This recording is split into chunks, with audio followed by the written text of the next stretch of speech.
អង្គុយចុះ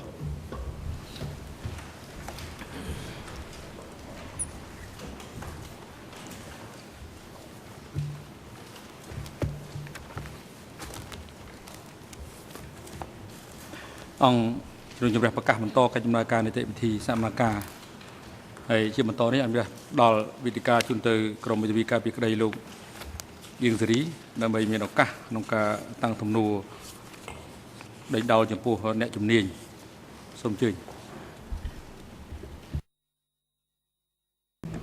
Thank you, Mr. President, and good morning to everyone again, and good morning especially to you, Dr. Campbell. Let me pick up where Judge Cartwright left off, because apparently you were shown the one-page letter that was dated November 7th. We received it this morning in light of the time difference. And you dismissed it as being little or no value. That was what you said, that it has little or no value. That was his assessment of your medical report. Now, picking up from that, I take it that you might change your opinion if, for instance, this particular doctor were to have access to the entire file as you did, the medical records, your previous reports by other doctors. Perhaps you might be willing to review your position. Would you not?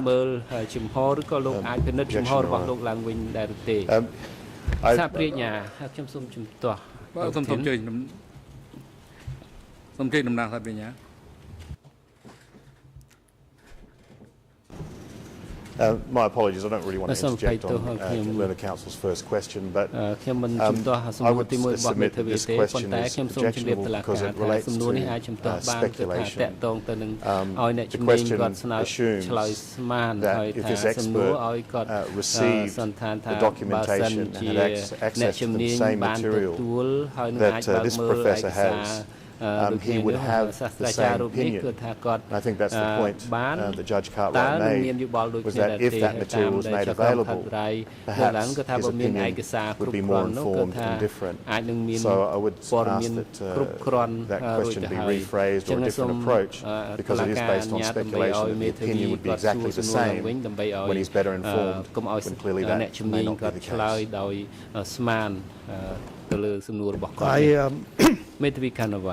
I welcome the objection because that's my point. Would you have any objections, Doctor, to having this particular doctor review all of the material that you review, to review your reports, and to provide the trial chamber with an opinion? Objection, Your Honor.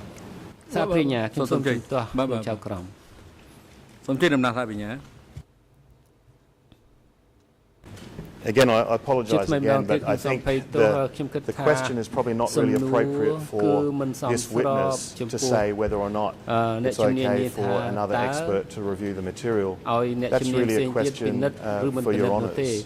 It's not really up to the witness to say that's appropriate or not appropriate. Doctor, were this particular doctor who Judge Cartwright indicated that he is a supposed forensic psychiatrist, and we're going to get to that. If he were to review all of the material that you reviewed in your reports, would he be in a better position to give a more informed opinion and assessment about your particular report? ក្នុងរបាយការណ៍របស់លោកដែរឬទេ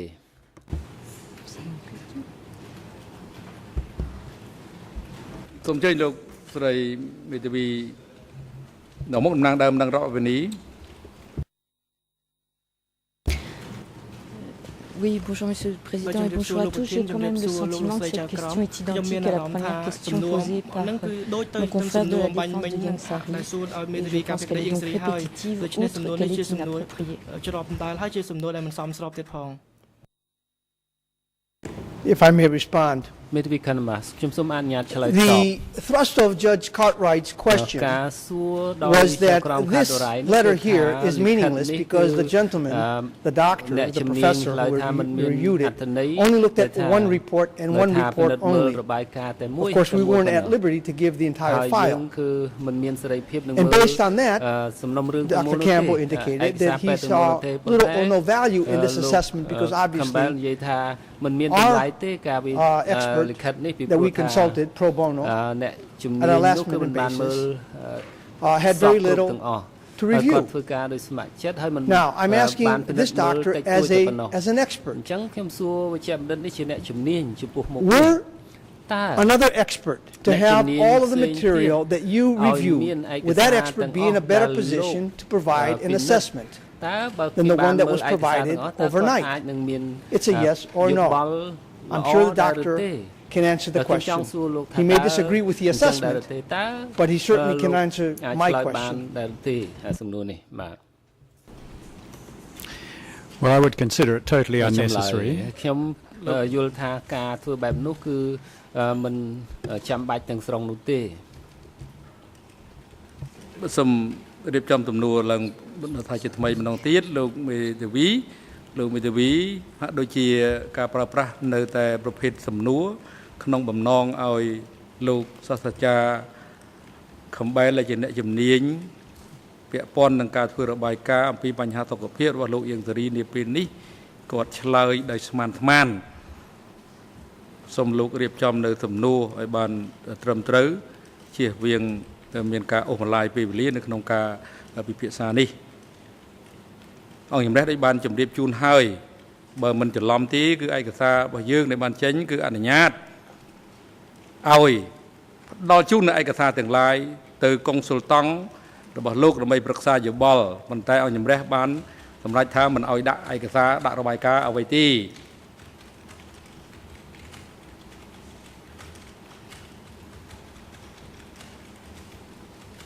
ប៉ុន្តែទោះបីយ៉ាងណាក៏ដោយដោយសារមានការបញ្ហាពាក់ព័ន្ធហើយសូមលោករៀបចំទំនួលជៀសវាងនៅសំណួរណាដែលច្រំដែលឬក៏ទំនួលប្រភេទណាដែលឲ្យគោលដៅដែលត្រូវឆ្លើយតបនឹងឆ្លើយតបបែបស្មាននោះ Thank you, Mr. President. Now, Doctor, I care not to hear your opinion as to whether you think it's relative or not relative or necessary or not necessary. What I want to know is, because you dismissed this letter, will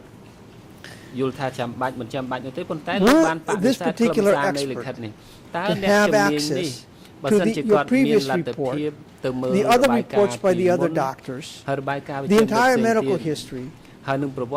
Would such an expert be in a better position to provide perhaps a more informed assessment based on your medical experience now? If you're unable to, I don't want you to speculate.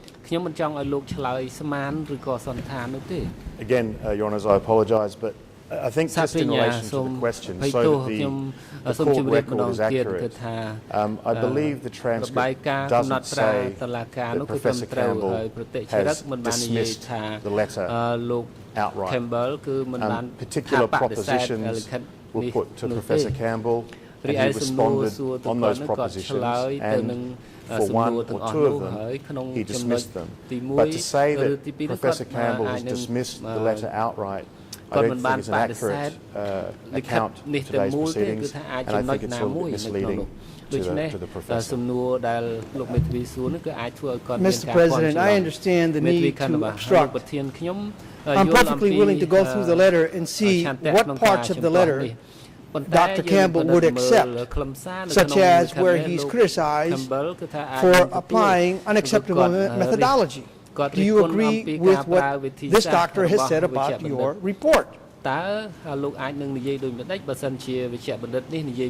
He indicated to Judge Cartwright's question that he saw little or no value. That was a quote, little or no value. So my question now is, if this particular doctor, this expert, this professor, were to have access of your previous reports, the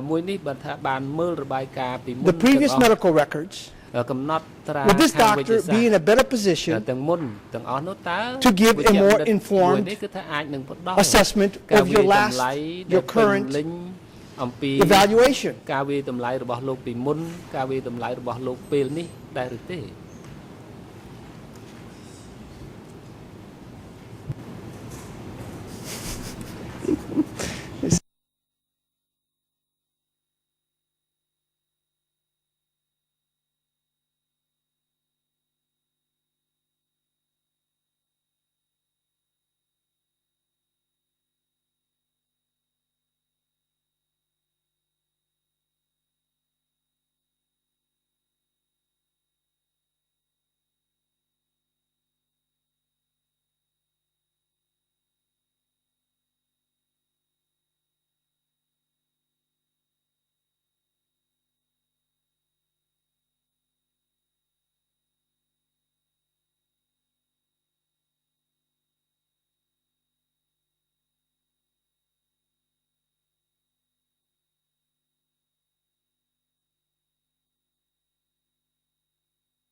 លោកមេធាវីអង្គជំរះបានទទួលសំណើរបស់លោកសូមឲ្យបញ្ជូននៅឯកសាររបាយការណ៍ពាក់ព័ន្ធនឹងបញ្ហាការពិនិត្យរបស់លោកសាស្ត្រាចារ្យ Campbell ដែលអង្គជំរះចាត់តាំងជាអ្នកជំនាញឲ្យពិនិត្យវិតម្លៃលើបញ្ហាសុខភាពរបស់លោកអៀងសេរីហើយដោយយល់ព្រមតាមដំណើររបស់លោកតែអង្គជំរះបានជម្រាបហើយគឺមិនឲ្យដាក់របាយការណ៍របស់ទីប្រឹក្សាពេទ្យរបស់លោកមកក្នុងសំណុំរឿងទេប៉ុន្តែផ្ទុយទៅវិញគឺនៅព្រឹកនេះពេលព្រឹកឡើងគឺយើងបានឃើញជាភាសាអង់គ្លេសនៅបញ្ជូនមកដល់អង្គជំរះទី3យើងបានរំលឹកម្ដងហើយម្ដងទៀតក៏សម្គាល់ឃើញថាសំណួរដែលសួរនេះគឺប្រើប្រាស់នៅពាក្យឧបមាវិធីប្រសិនបើអញ្ចេះប្រសិនបើអញ្ចោះទី4គឺការចាត់តាំងអ្នកជំនាញឲ្យធ្វើអ្វីមួយនៅក្នុងកិច្ចដំណើរការនីតិវិធីនៅក្នុងសំណុំរឿងនៅចំពោះមុខអង្គជំរះនាពេលនេះគឺជាសិទ្ធិរបស់អង្គជំរះសាលាដំបងជាអ្នកសម្រេចមិនមែនជាសមត្ថកិច្ចរបស់អ្នកជំនាញរូបនេះទេដូច្នេះអង្គជំរះមិនអនុញ្ញាតឲ្យលោក សាស្ត្រាចារ្យ Campbell ឆ្លើយតបនឹងសំណួរចុងក្រោយដែលលោកសួរមិញនេះទេហើយក៏អង្គជំរះមិនអនុញ្ញាតឲ្យលោកតាំងសំណួរប្រភេទបែបនេះទៀតដែរ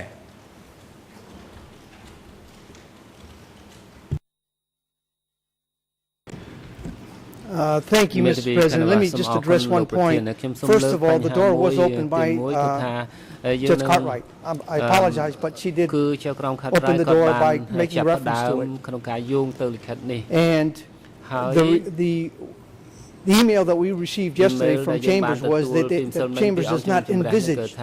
Now, envisage, at least how Americans understand that word, means that not expected. We were not forbidden to get something such as this. Nor was there a prohibition about trying to get an assessment and even provide the assessment. Secondly, obviously not only Judge Cartwright opened the door by going directly into the substance of the letter, but it would appear that the doctor saw the letter himself, because otherwise how could he be so cavalier in saying he has little or no value? He obviously answered that question based on what he saw. And it was an informed, I suspect it was an informed opinion. Doctor, you will get a chance to respond. Now, I don't see how the trial chamber can go into a particular document, ask questions, elicit answers from the doctor, who then says it has little or no value, because you only looked at one report and not the entire medical history. And then when defense asks this very same doctor whether a more informed opinion could emerge from an expert if they had the entire file, which is not speculative, because obviously he's here as an expert. I don't see how that's objectionable. But I'll move on. I take it that we are not allowed to confront the doctor on this issue. However, because Judge Cartwright impugned in some ways the reputation of this doctor by saying supposedly, I would like to present to this witness document E115.2.2, which is the resume of Dr. Harold J. Bernstedt. It is a 29-page curriculum vitae. He's from Harvard University. It has all his qualifications, and there's nothing supposed about this individual being a qualified expert in the field in which he's representing himself to be. And I think by using the word supposed, it does give the impression, regrettably, that this guy may be a hoax. And I'm sure this gentleman, if he looks at the CV, he can at least tell us whether he's recognized or heard of the institution called Harvard University Medical School.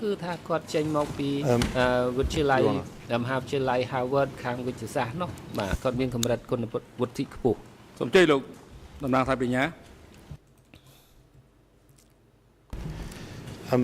First point, Your Honour, I object to the Council's characterising of the witness's evidence as cavalier. I don't think it's appropriate that Council puts these types of terms on a witness who's giving factual evidence, who's giving his opinion. There was nothing cavalier about his opinion this morning. And I think it's quite disrespectful to speak about witnesses in that manner unless there is a reasonable basis to do so. Secondly, Your Honour, the defence have exactly contravened the rule that you put in place through your legal officer yesterday. It's quite clear from the email that as an exceptional measure, which I thought was quite appropriate to allow the parties at least to consult a medical expert to at least understand the reports. I thought that was an appropriate request. But it was very clear from this chamber through your senior legal officer that such an approach was just to use to assist in the understanding of those reports. Now, what Council is trying to do is they're trying to introduce evidence into the court which is not subject to the admissibility rules of this court, Rule 87.4, not put it through those procedures, and then at the same time ask specific questions, detailed questions, asking to show the CV in the courtroom when no application has been made under 87.4. And as Your Honours are aware, your ruling in this court that where particular documents are to be put to an accused, Rule 87.4, sorry, an accused or a witness, Rule 87.4 applications must be made. And certainly we would be objecting to that application this morning, certainly on the same basis as the defence have said that their time to prepare for this hearing this morning was too short.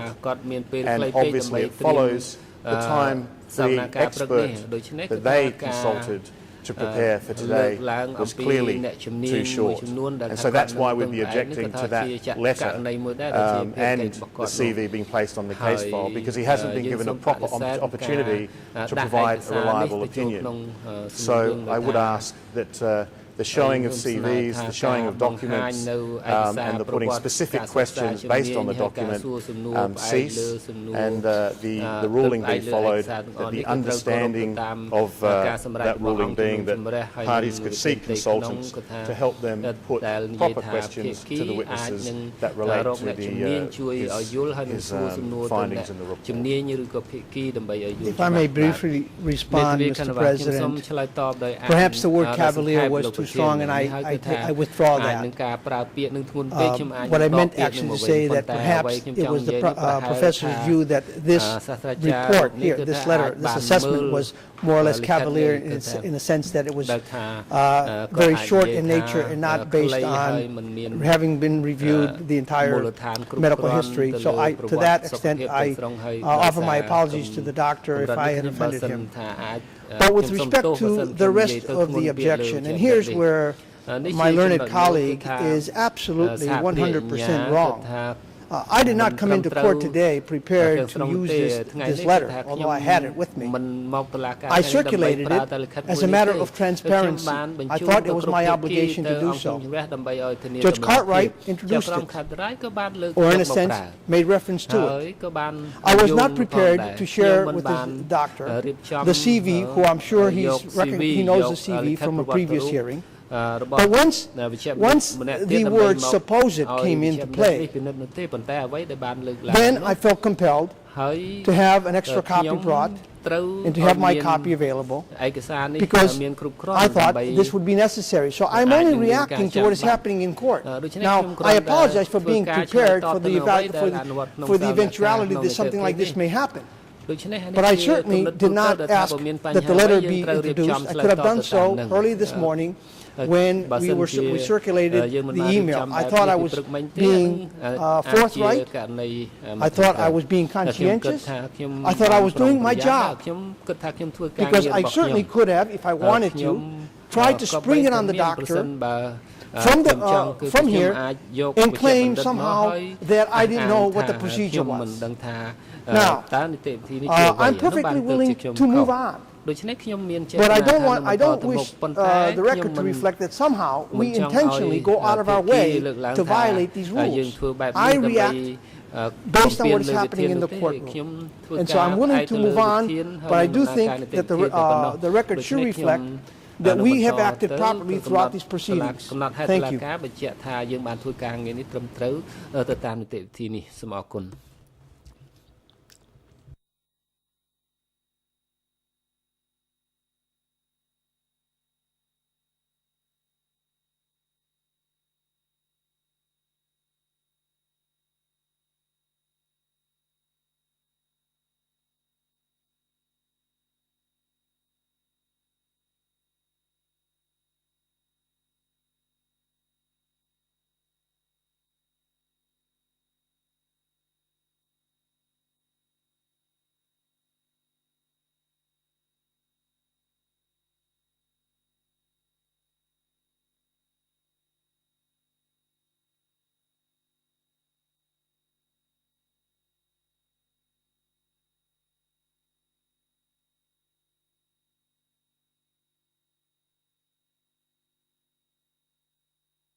បាទជំរាបសូមផ្ដល់វិធីការជូនទៅលោកស្រីជីវរកាត់រ៉ៃដើម្បីឆ្លើយតបទៅនឹងការលើកឡើងរបស់លោកមេធាវីការពីក្តីហើយនឹង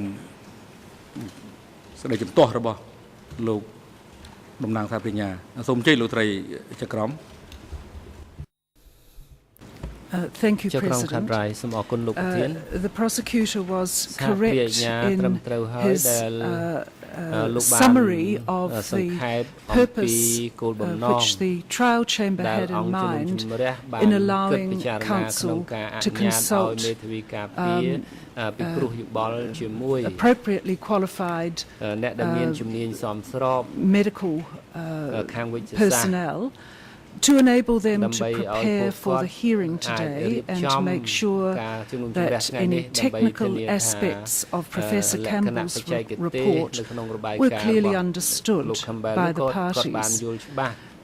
The difficulty with this particular letter is that it has been filed by the Ansari team, and I certainly accept that that was for purposes of utmost transparency. It cannot, however, be treated as an expert opinion for all the obvious reasons, and I see Mr. Carnavas agrees with that. What Mr. Carnavas can do, and it's entirely appropriate for him to do, is to put to the expert information from that letter to enable the court to understand fully Professor Campbell's expert opinion. And that is the basis on which the questions were put earlier today. Now, no one's reputation is being impugned. The fact of the matter is we are unable to make any determination as to whether this consultant is in fact an expert. It's as simple as that. So, Mr. Carnavas, you are quite at liberty to put propositions to the expert, and in case it's not been made abundantly clear, because the letter came in and was filed this morning, Professor Campbell was given a copy of it. So it's all out there in the open. It simply cannot be treated as an expert opinion. Is that sufficient for your purposes, Mr. Carnavas? It is, and we were never submitting it as an expert report or an expert assessment. Nor did I think that it would generate this much controversy. Let's set that aside for a while and see if we can move on to something more pleasant, and then we'll return to that.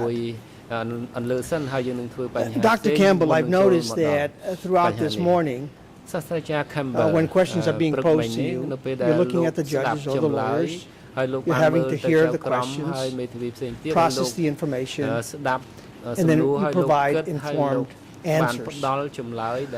Would you agree with me that a certain amount of concentration is required for you to do that?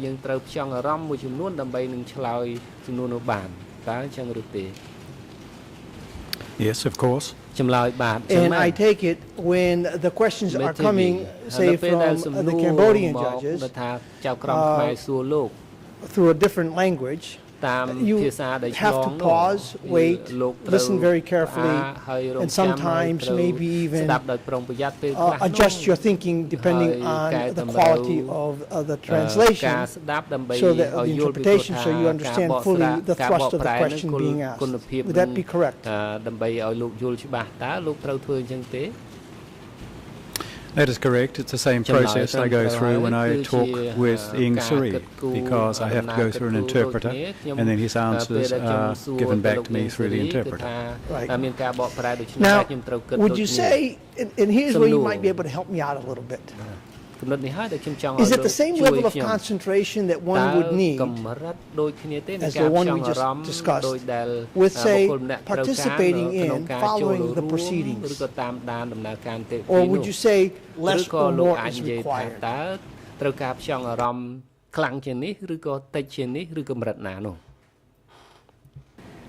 No, the concentration is the same, whether listening to the proceedings or whether I am interviewing Ing Sri. In fact, having the interpreter makes it easier because it gives additional time while it goes through the interpreter.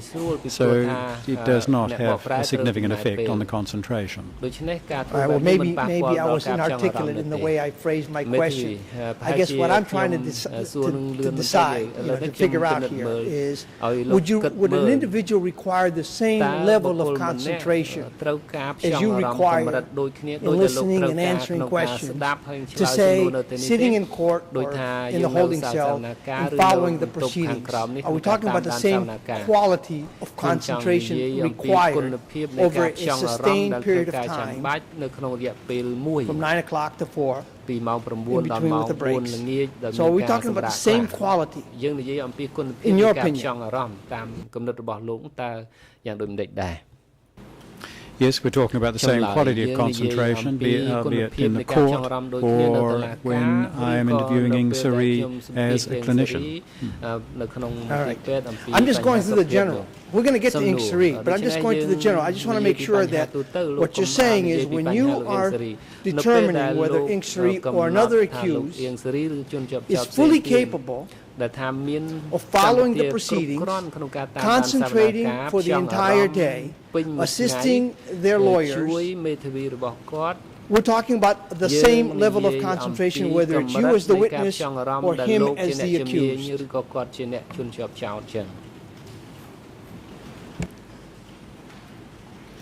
Yes, I presume so. Okay. Now, with that in mind, prior to the proceedings, I visited my client.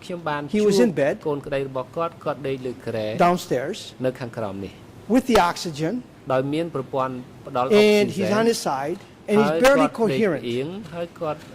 Now, would you say that that is the same, someone in that condition is fully capable of concentrating to the level you've just described is necessary for one to assist in his own defense? What do you think? លោកសាស្ត្រាចារ្យក៏អត់ទាន់ឆ្លើយតបសូមអញ្ជើញតំណាងសាស្ត្រាបញ្ញា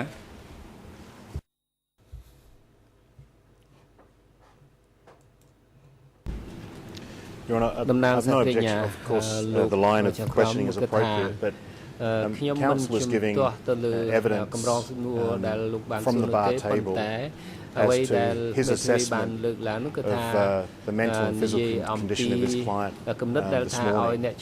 And that's not appropriate to put that question. He can rephrase the question to put perhaps different situations, but to make a premise of the question a fact that's not proved or not really before the court, apart from the counsel's own observations. That's not appropriate, and so I would ask that if he changes the question in a different way, then it will be less objectionable, because it places on record something that is not evidence. I have no problems rephrasing. Doctor, before coming here today, did you happen to see Mr. Ing Sri, to visit him in his holding cell to see in what condition he was in? I've not seen Ing Sri today. As I've said, I've seen him in his hospital, I've seen him in his holding cells, in the holding cell and in his detention centre previously, and always on those occasions he has been fully able to concentrate and to respond. I imagine if he has been seen just after moving to the holding cell, for example, he may well be more breathless for a time, but once that settles, I see no reason why he shouldn't be able to concentrate and respond. Of course, now you're speculating, aren't you, Doctor? Because you haven't seen him. You haven't witnessed them. You're not there for the entire day. So are you not speculating somewhat that he's able to concentrate for the entire time? Thank you.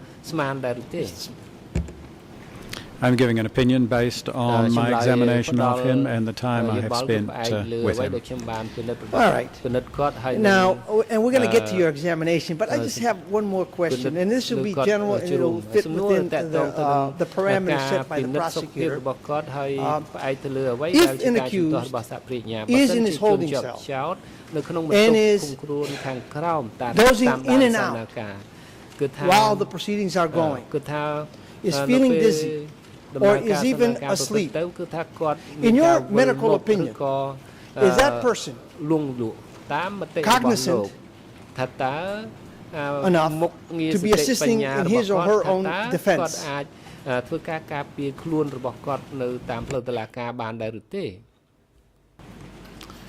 Well, on my examination of Ling Siri, I have no evidence that he would be asleep or dozing off during his period in the holding cell. I'm not sure of any evidence that that actually occurs. Doctor, I understand the need for you to constantly talk about Ling Siri. I'm asking you a general question. We're going to get to your examination. So if you could kindly answer my question, and if you don't understand my question, please tell me. Now, can you answer my question? Would you consider that person to be assisting in his own defense, concentrating, being able to process the information, then being able to give instructions to their counsel?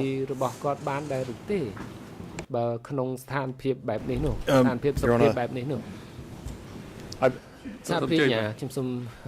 លោកថាចាស់មកតន់ឆ្លើយតបសូមជើញ I object on the basis that it's a vague question. It's one in which he talks, the factual basis is that this factual situation is that the person's dozing, they're asleep, he's putting a lot of factual propositions which are really quite vague unless he's more specific to the professor so he can give a reasoned opinion. We've got no objections to asking the professor's expert opinion on if my client was asleep, is he following the proceedings? Clearly he's not. But counsel is asking for a very specific legal opinion to an extremely vague factual situation. So if that was refined more, then it would perhaps give the professor more of an opportunity to give a valued opinion rather than sort of a general discussion if my client's asleep, is he following the proceedings? Of course, the answer is obviously not. He's asleep. So but perhaps if he's more specific, it would be more helpful to your honors. Mr. President, I understand the problem that the prosecution has, and I can understand their strategy and tactics. But generally, the way I've been trained and the way it's normally done, you can go from the general to the specific. The way the question was asked is rather simple. There's nothing vague about it. There's nothing complex about it. And we have this doctor who's a professor, who's here before, he's testifying, we're speaking the same language. Clearly the doctor is capable of answering that question without going into any specifics. Now, we will go to the specifics.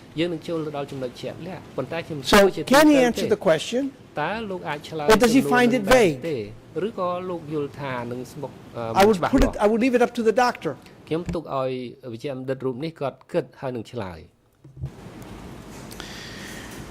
Well, there are two issues here. Is the person capable of concentrating, and are they concentrating at the time? Now, I've dozed through a good few lectures. It doesn't mean I'm not capable of concentrating on them.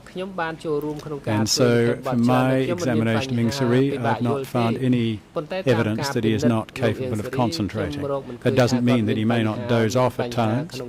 As I've said, many of us do, if there's not much that's actually maintaining our interest at the time. So, in your opinion,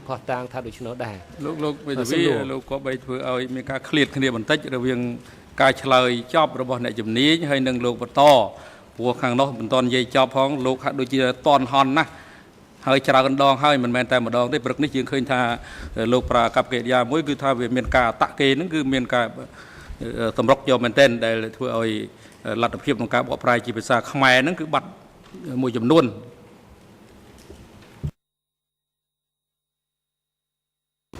Thank you, Mr. President. Sometimes my exuberance takes the better of me.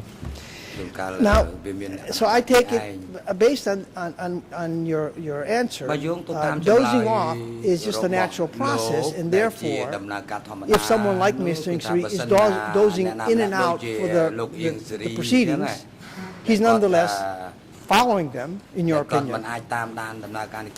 Is that what you're telling us? Or did I get it wrong?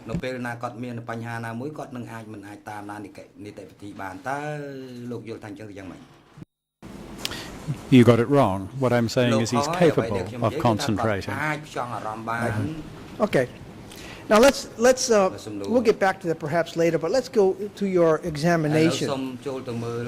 Now I realize that you have met with him before, and so you were familiar with his medical history, and we note that you were provided with a series of documents in preparation for your examination. May I ask whether you reviewed all of those documents prior to meeting with Ingsiri?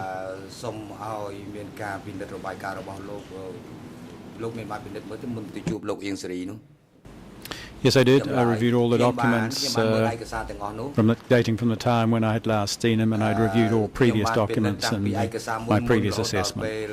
Now, I'll pause. Now, it would appear that you were also provided with the transcripts of the testimony from the previous hearing, unless I'm incorrect,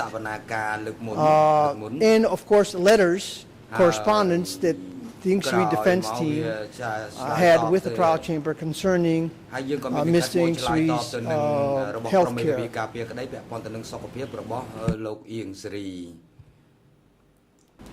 Yes, that is correct. I've read the transcript. Some of the statements in the transcripts attributed to the doctors are very difficult to understand. I'm not sure if that is due to problems with the translation. Some of the conclusions they draw are clearly not correct. All right. And so, well, in one of our letters where we make reference to the transcript, and this is the letter of the 24th of October, 2012, we noted that on the transcript page, Dr. Lim Sivutaha indicated that more than 15 minutes they were unable to really carry on interview Mr. Ingsiri. The maximum period was about 15 minutes. That wasn't the case that you found when you met Mr. Ingsiri.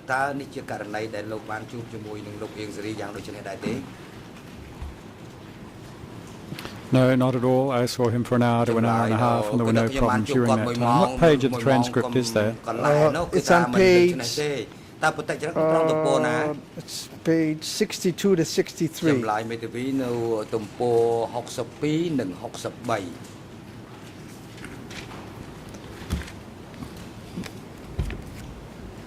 Now, obviously, from your testimony today and from your report, you disagree with the doctor's, the Khmer doctor's assessment, medical assessment. Is that correct?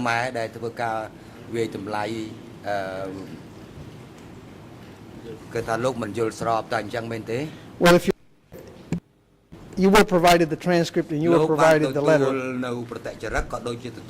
Doctor, and you indicated that you reviewed all this material prior to that. Surely if we hadn't stated the facts, you would have caught that.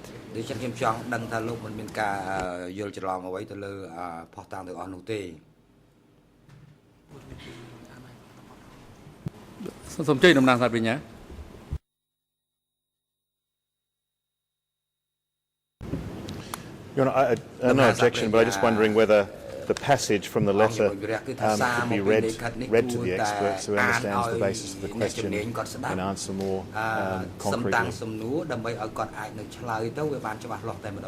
Because the passage is not so general in a sense that was put forward by council. They refer to one interview had to be limited. And then after that, they state that I think so far the maximum time we spent interviewing him was about 15 minutes.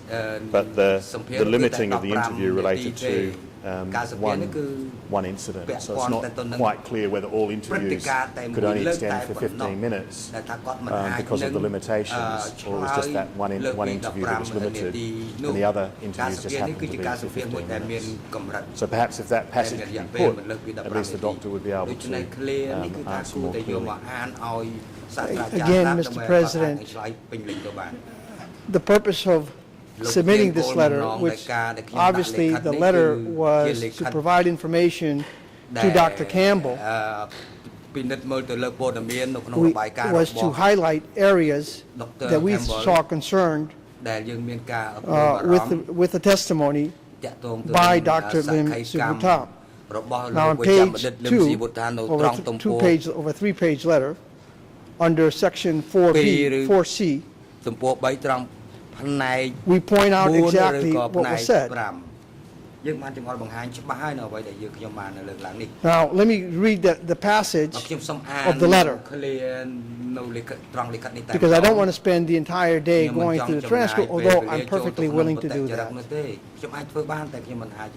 So if you get the letter out of 24 October 2012, and if you don't have a copy, one can be provided for you. Okay. Well, I'm told it's on the screen. It says, Dr. Lim Sivutha statement concerning Mr. Ingsari's concentration, quote, to me, I do not see any concern regarding this aspect. But of course, I'm not the expert in this area. Transcript page 32. And, quote, I don't think that there was any issue in relation to his concentration. Transcript page 52. Even though Dr. Lim Sivutha recognized that, quote, Mr. Ingsari had fatigue once he had to respond to a question. So fatigue was the main problem facing him. And if we raised our voice, for example, then he attempted to respond in a louder voice as well. Then he was rather exhausted. So we had to limit the time for the interview. I think so far the maximum time we spent interviewing him was about 15 minutes. Transcript page 62 to 63. Now, keeping these passages in mind, let me ask you this question, Dr. Campbell. Assuming that Dr. Lim Sivutha is correct, assuming that he's telling us exactly what he was able to observe, so we have to accept him at his word.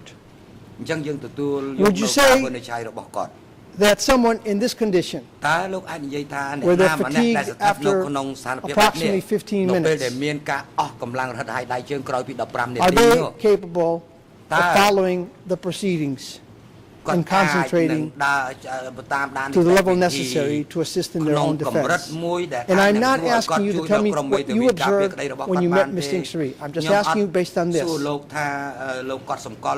going to get step by step.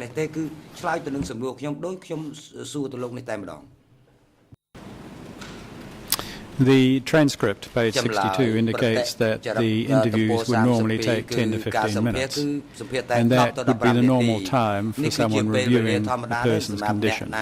There's no indication in the transcript that it was fatigue limiting that. That was just the normal time, as I've said, that one would interview someone when one is doing a routine review. All right, so you disagree with what he's saying over here, with the part that I quoted. Had fatigue once he had to respond to a question. So fatigue was the main problem facing him. You're saying that's not in the transcript, or that's not what he observed. Which of the two? I take it neither. Certainly, as I've said, not my experience with him. Well, I'm not asking you for your experience, and that's what I'm trying to get at. We're going to talk about your experience. I'm asking you, based on what this doctor saw, based on his description, would you say, based on your definition of being able to concentrate, someone who is so fatigued, based on the description given by the doctor, would this person be able to concentrate for an entire session? Your Honor, I would object to the question because, as the Professor said, I think counsel is mischaracterizing the transcript. What the doctor states is that on one occasion he was fatigued and he got quite exhausted.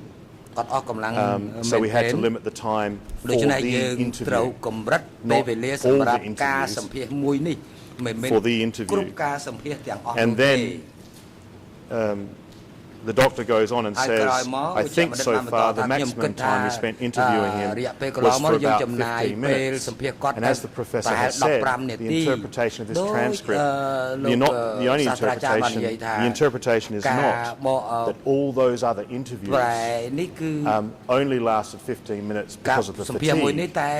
It just so happens that the doctor has said, look, the interviews were for 15 minutes, all of them. But there was one occasion where they specifically state that he was fatigued and exhausted. So to characterize that all of the interviews could have only proceeded for 15 minutes misrepresents the transcript. Mr. President, again, this is a clever way of obstructing because he's mischaracterizing the thrust of my question. I'm trying to draw out the doctor to see whether, based on the testimony that we have from that we have in the record so far, whether based on those conditions as described, someone would meet the level of concentration as he's told us earlier when I asked him what is the level of concentration needed to assist in one's defense. If someone is so fatigued that after 10 or 15 minutes can no longer answer questions, is that person capable? Now, I understand the doctor did not see that. I'm just going from the general, and we're going to get to the specifics. So, can he answer that question?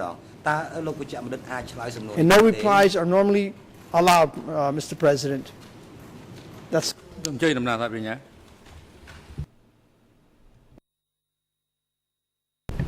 Thank you. I don't think it's the first time that counsel has had tried to attempt a reply.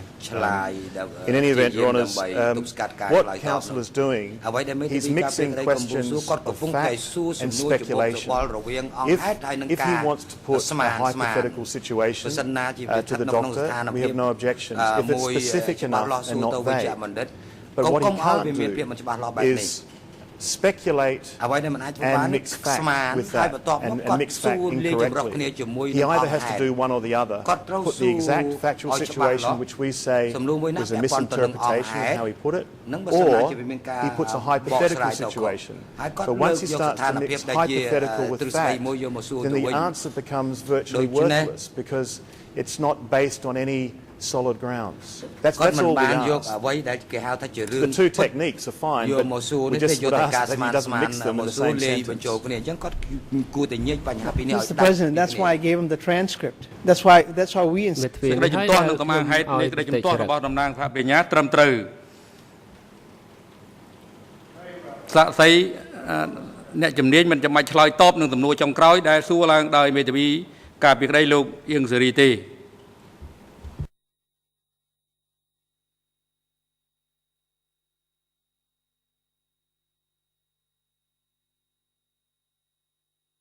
Take it, Doctor, that you did not spend an entire day with Mr. Ingsari, say from 9 o'clock to 10:30, take a 20-minute break, go until 12, take another 1 hour and a half break, then go until about 3:30, 3:40, take another short break, and then go until 4 o'clock. You did not do that on any of your examinations, did you?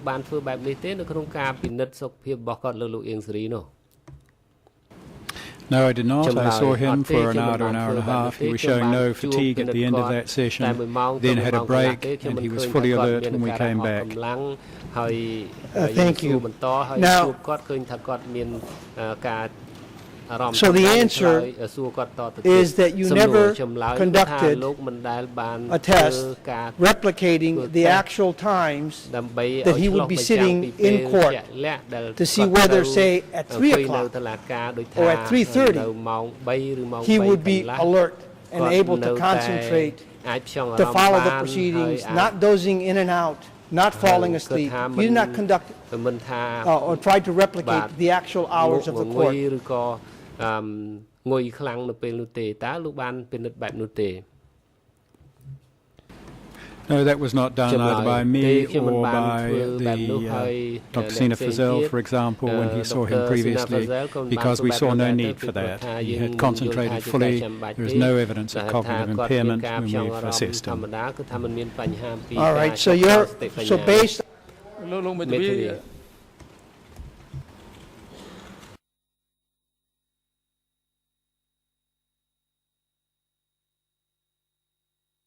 Xong chơi mà xong lục bằng ong bình tích của khả năng gì vậy toàn chọc không bạc ba micro nơi ba lương hôm được bắt ca được lấy hay luôn chập đầu được này cả bộ prai phía xa nó dừng chỉ nãy sẽ đập phía xa bộ prai nó cứ chỉ mình cả lòng bạn mình tên.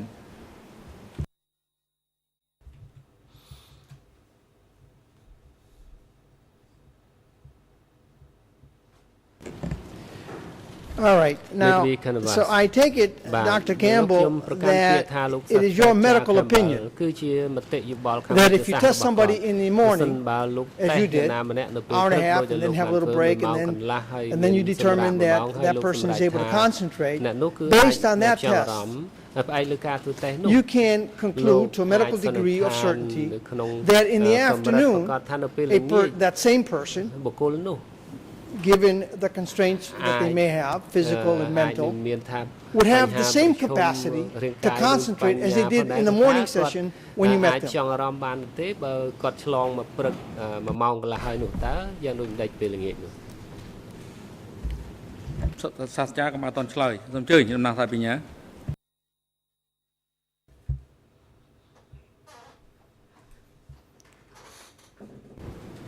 Again, the question is mixing fact and a hypothetical. For this to be useful, I think it should be put that given that he mentioned that given the situation for a person that has physical and mental constraints, the professor has been testifying all morning that Mr. Yang Sari has got no mental constraints. It would be different if he said, assuming someone has a health condition, some health problems like Mr. Yang Sari, but still of having the full mental facilities, which is his evidence, would he get tired in the afternoon?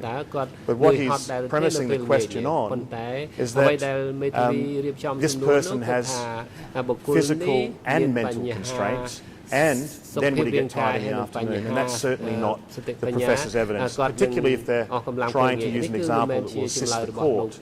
That's misleading the witness that Yang Sari has got mental constraints as the basis of the question. I'll rephrase, Mr. President. Let me be specific. Right? It is your medical opinion that since you tested him in the morning, hour and a half break, then again you saw him, given his state, physical, mental, whatever it may be, we're talking about the same person, so there should be no confusion from the prosecution.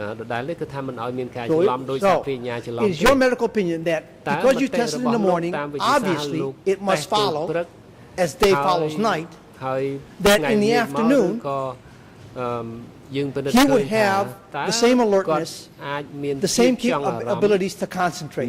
That is your medical opinion.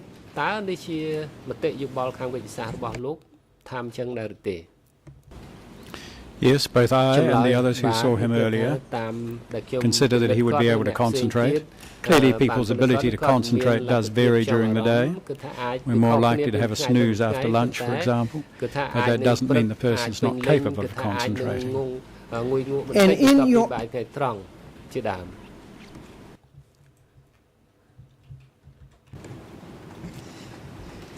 in your examination, of course, this time, you did examine him in the afternoon to see whether, in fact, this was the case with this particular individual, Mr. Ieng Sary, in light of the conditions that he was in.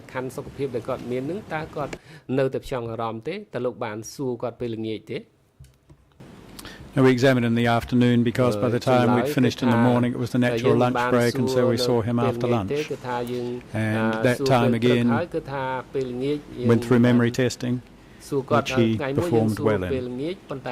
All right, so give us the exact hours. When did you test him? In the morning, and then when in the afternoon?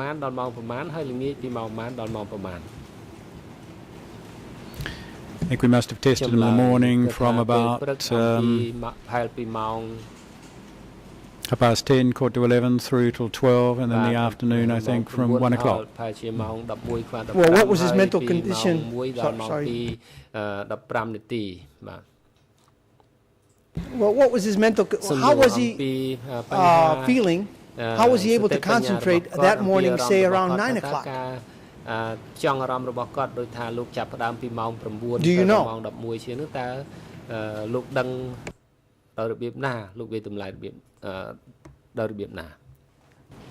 Well, no, I didn't see him at 9 o'clock, but I have no reason to suspect that he would not be able to concentrate at that time. All right. And of course, you didn't see him around 3:30 or 4 o'clock, but nonetheless, it is your opinion that he would have the same level of concentration.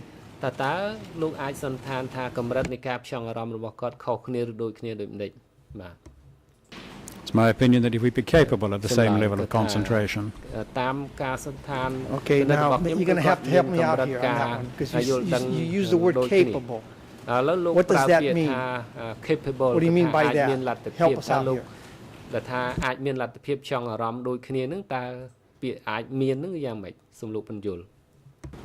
It means that should he have wanted to concentrate, he would have been able to. I mean, there are some things that mean we concentrate to a greater degree. Other things, if the material is not so relevant to us, we may not concentrate to the same degree. But what I'm saying is that I see no reason why he should not be capable of concentrating, should he consider it in his interest to do so. All right. Now, I think I understand what you're saying.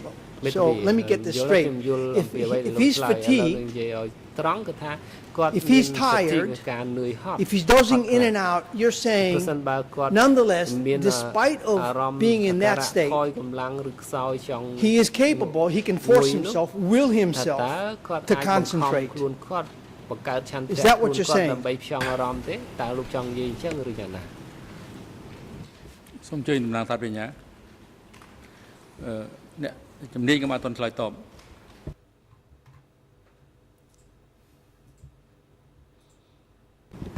I don't want to continually object, but obviously the issue is this expert's testimony is important. And it's important that the questions are clear. In this question, there was two propositions put that made the question confusing. The first proposition was, no, in this state, in the afternoon, when a person is dozing in and out, are you still saying that they would have the ability to concentrate? What the professor has said, it's clear that he's of the view that during the day, Ieng Sary has a choice whether he decides to stay alert or not stay alert. And so that's, to me, that's the question. Whereas learned counsel is putting forward this factual situation that the accused or person is dozing in and out. The import of the professor's evidence is that there's some degree of volition of whether or not, in fact, one decides to doze in or out. And so I think that should be at the focus of the question. Otherwise, I think it's misleading.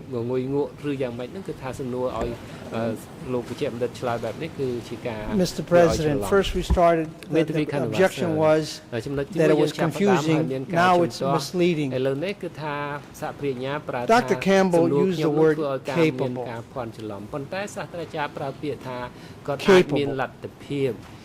Now, the question is rather simple. We have a gentleman who is 87, 88 years old. He has these physical conditions. At times he's on oxygen so he can breathe. He's in pain.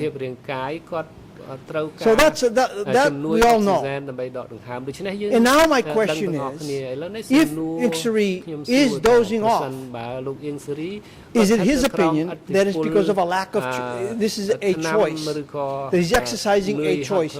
He means to doze off, he doesn't really want to concentrate. Or is it that perhaps because of his physical condition, he's unable to stay alert and therefore unable to concentrate? I hope my question is sufficiently clear. And I see the prosecution is shaking their head, so I think we're not going to get an objection, Doctor.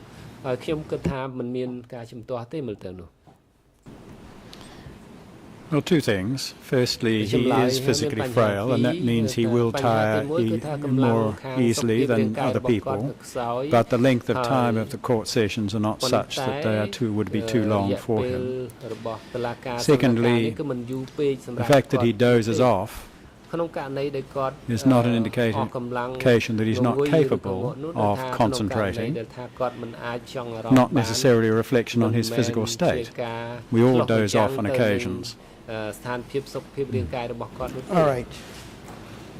I see that we're coming up to the hour of the lunch break. I'm about to go into something else, Mr. President. Perhaps we may break at this moment.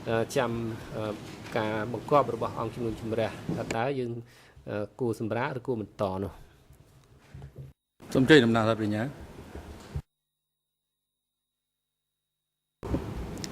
Your Honour, this is not an objection, but in relation to planning this afternoon, I'm aware, I believe, that we have the Professor just here for the day.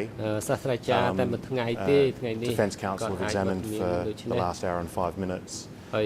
Just for planning purposes for the prosecution of the civil parties.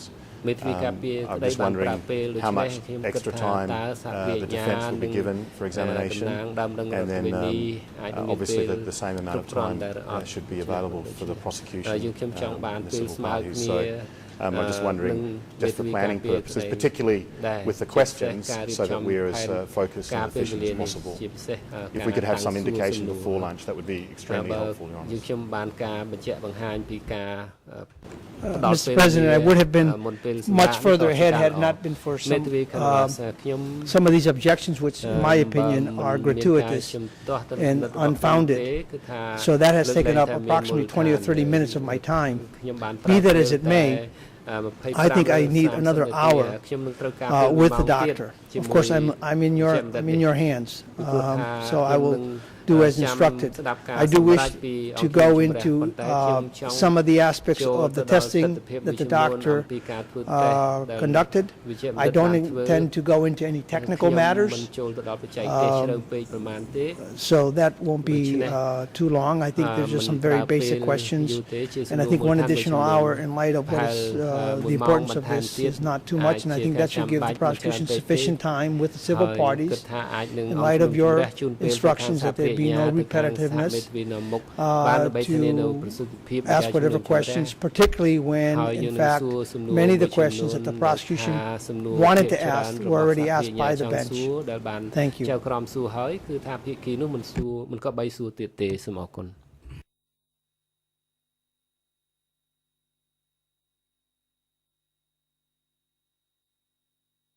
ចុះខាងដំណាក់សាស្ត្រាចារ្យវិញតើត្រូវការពេលវេលាប៉ុន្មានដែរទំនងជាការត្រូវការប្រើប្រាស់ពេលវេលាប៉ុន្មាន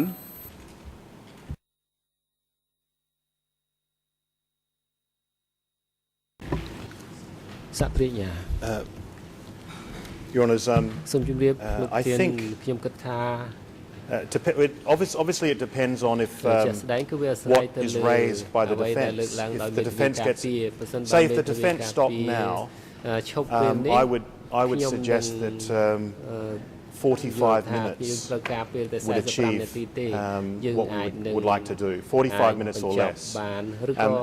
As the Defence Counsel, a lot of ground has been covered. But if the defence continues for another hour, they may raise a lot of new issues, of which we would like the opportunity to have more time to address those issues. But as of now, I would suggest that the prosecution would be 45 minutes or less. ចុះខាងក្រមមេពីនៅមុខតំណាងដើមរងរដ្ឋបវិនី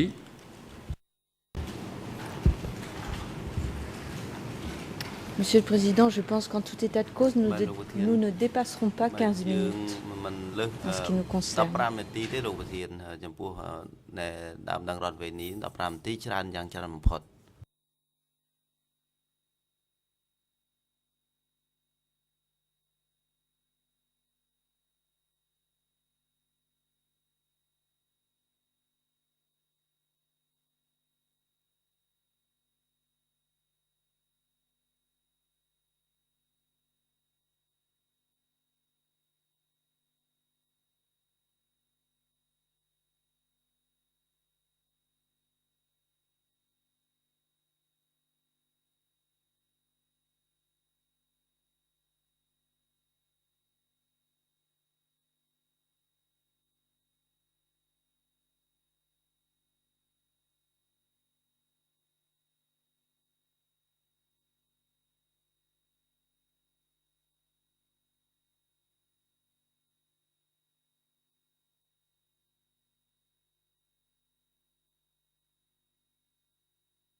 អំពីបញ្ហាពេលវេលានេះបន្ទាប់ពីបានស្ដាប់នៅការលើកឡើងស្នើសុំរបស់មេធាវីនិងភាគីពាក់ព័ន្ធដទៃទៀតអង្គជំរះយល់ឃើញថាសមស្របនៅក្នុងការផ្ដល់ជូនទៅក្រុមមេធាវីការពីក្តីលោកអៀងសេរីសម្រាប់បន្តការសួរដេញដោលចំពោះអ្នកជំនាញរូបនេះនៅរសៀលនេះរយៈពេល45នាទីហើយសល់ពេលវេលាប្រមាណគឺអង្គជំរះជូនទៅ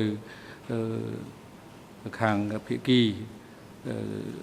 តំណាងថាប្រញ្ញានិងមេធាវីនៅមុខតំណាងដើមបណ្ដឹងរដ្ឋបវេនីដែលហេតុថានៅពេលចុងបញ្ចប់នោះគឺភាគីអាចលើកឡើងនៅមតិយោបល់កត់សម្គាល់ទៅលើការផ្ដល់តក្កកម្មរបស់អ្នកជំនាញចិត្តផងបាទឥឡូវនេះដល់ពេលសម្រាប់ដើម្បីភាសាថ្ងៃត្រង់ហើយអង្គប្រកាសផ្អាក សម្ដែងការទំនេះដើម្បីពិសាថ្ងៃត្រង់ហើយសម្ដែងការលើកទៅបន្តធ្វើនៅរសៀលនេះចាប់ដើមពីម៉ោង 1:30 នាទីហើយមន្ត្រីរដ្ឋបាលតុលាការសម្របសម្រួលផ្ដល់កន្លែងសម្រាប់នៅបន្ទប់រងចាំសម្រាប់សាកសីនិងអ្នកជំនាញដល់អ្នកជំនាញរូបនេះនៅក្នុងឡុងពេលសម្រាប់ពិសាថ្ងៃត្រង់ហើយឲ្យជើងគាត់ត្រឡប់មកកាន់កន្លែងផ្ដល់ខៃកម្មនៅក្នុងបន្ទប់សម្ដែងការនេះវិញនៅរសៀលនេះវេលាម៉ោង 1:30 នាទីសម្រាប់ចុះ